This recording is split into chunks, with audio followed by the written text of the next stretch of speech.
સવાલ નંબર 1, ભારતની પહેલી બોલતી ફિલ્મ કઈ હતી?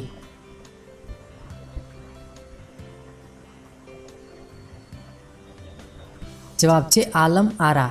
સવાલ નંબર 2, મનુષ્ય પોતાની આંખોની કેટલી દૂર સુધી જોઈ શકે છે?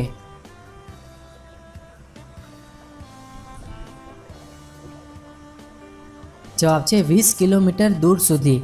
સવાલ number 3, Netaji Subhashchandra Bose international airport કયા શહેરમાં આવેલું છે?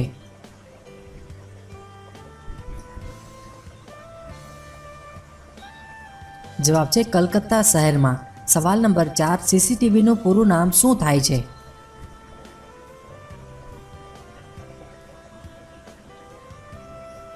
જવાબ છે ક્લોઝડ સર્કિટ ટેલિવિઝન.